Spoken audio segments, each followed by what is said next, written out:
Hello again from my front porch. It has been well over a week since I did one of these, and honestly, that's for two reasons. One, because really, as I was thinking about topics to do, the only things that kept coming to mind were current event things going on. That are social topics and political topics, and it's not that I shy away from those things, and we've discussed those things plenty of times, but I just don't want our visits to be only about that kind of stuff, and so I've kind of intentionally shied away from doing that. But also, frankly, work has just been really busy in good ways, not like bad busy, but good busy. It has kept me very busy.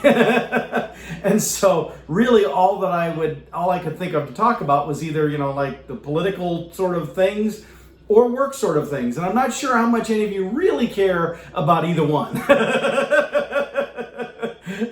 Granted, I've never really worried about that. Usually I just talk about what I want to talk about, but still, I try to be mindful of that kind of thing.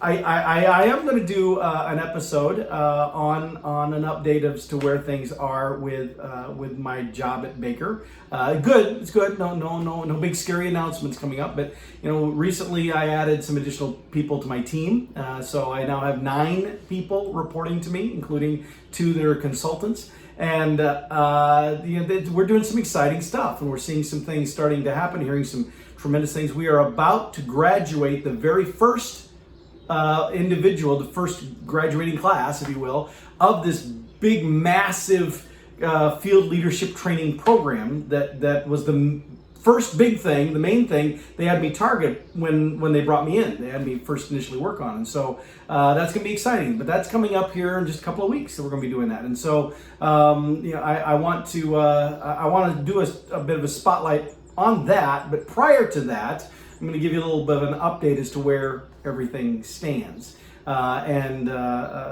Just to keep you on the loop, and it's really exciting. It's cool stuff. But I'm not doing that today. I also have an exciting episode coming up where we're going to talk monkeys. I know, shocker. We're going to talk about, but I have some really cool things that are going to be included in that, and so I hope you will enjoy that one as much as I have.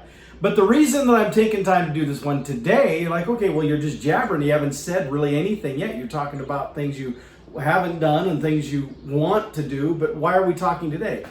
Well, honestly, I probably wouldn't have, except I got a message from somebody asking, hey, I haven't seen you do a front porch in a while.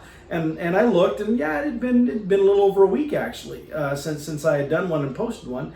And they said, so what's the deal? Are you still doing that? And I was like, yeah, I just kind of in an idea slump, I guess. I don't know, but yeah, I'm still doing them. Yeah. And I said, okay, well, I just wanted you to know that I watch them, and I noticed that you hadn't done them, and I was like, oh, well, thank you. Then I got to thinking that, back in previous years, when I used to go up to Capitol Hill in D.C. And meet with legislators or meet with their staff members and talk about workforce management issues, workforce development issues and legislation. And, we didn't lobby, but, giving them information and educational support for their decision making. I know that may be a fine line between lobbying, but we weren't really pushing for an outcome. We were saying, because you're faced with this legislation that's coming up, we want you to be aware of these facts, this information, and then do with that as you will. And so it's a little bit different, I guess, in that way, but still, that's beside the point.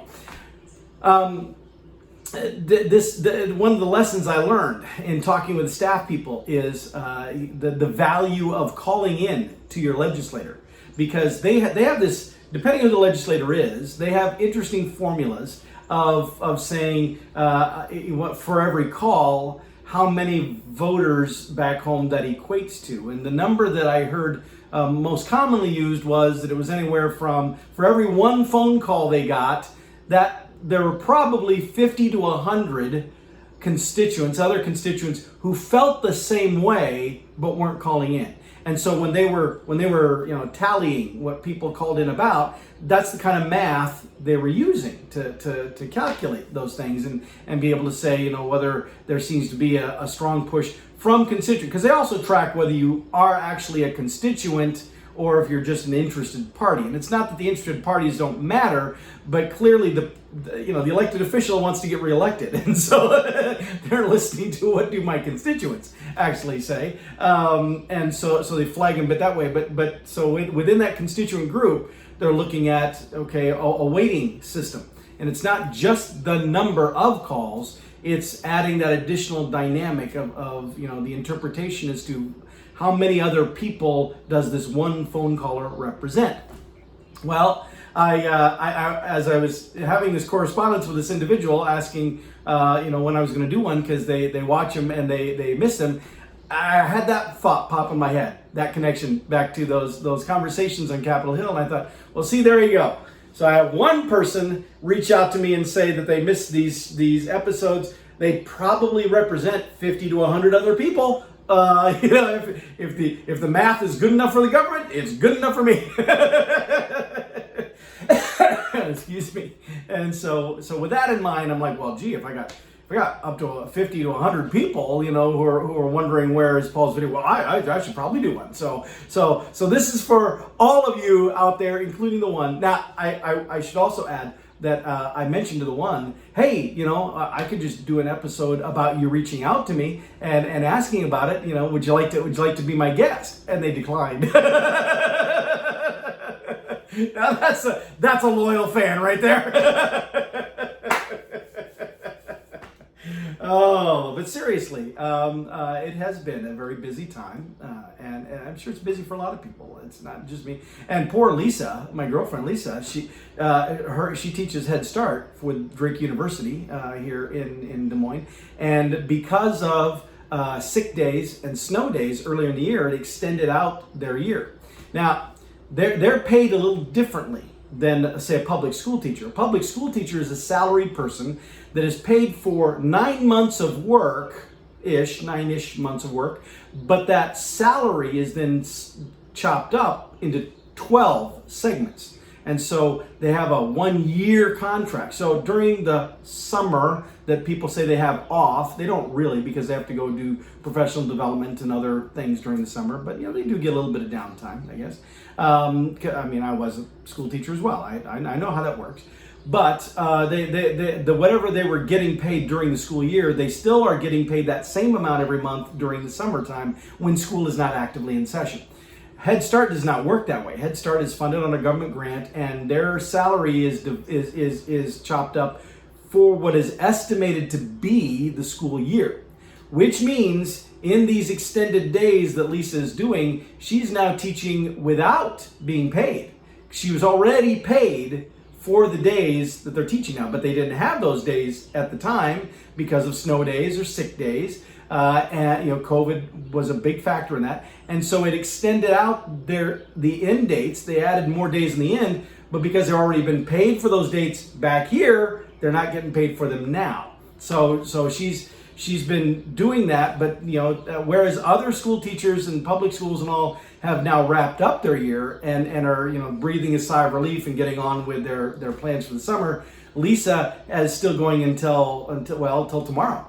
That she's still in the classroom, and that of course means that she's in the midst of all the year-end wrap-up stuff that other teachers have already put behind them for the school year. So she's busy as well, and that makes it interesting. And my traveling is starting to pick back up. I'm fortunate that I'm home here for a good two and a half weeks. Fortunate that I don't have to be traveling, but unfortunately that also means that I have time to do work on my to-do list. And my to-do list, I sat down the night of Memorial Day. After Memorial Day weekend, I sat down that Monday night and started writing out a to-do list, trying to document everything that I was going to need to be working on now that I was going to be home for a little bit of a stretch. And I kid you not, it was 3 pages. And I'm like, oh man. This is a lot of stuff. And then, of course, as I get into the week, there's meetings that I'm taking part in, and I'm excited because I'm like taking care of this crossed off, take care of this crossed off, then I go to the meeting, and now add 4 more things onto so the busy just keeps being busy. But again, it's a good busy. I don't mind that at all. But because you had requested, the 50 to 100 of you that I am estimating based on the one person, that's why you had to endure this rambling, incoherent video today. You're welcome. And with that, I'll see y'all next time from my front porch.